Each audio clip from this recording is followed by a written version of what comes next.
You ask Tiger to solve. This deals with linear equations with one unknown. The final result is x equals 5.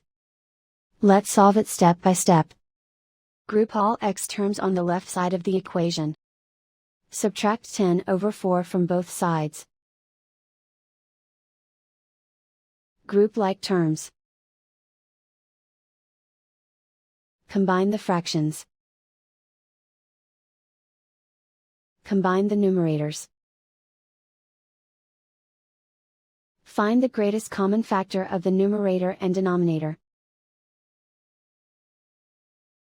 Factor out and cancel the greatest common factor. Simplify the arithmetic. Group like terms. Combine the fractions. Combine the numerators. Reduce the zero numerator. Simplify the arithmetic.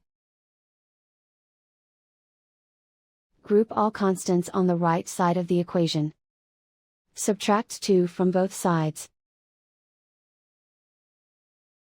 Simplify the arithmetic.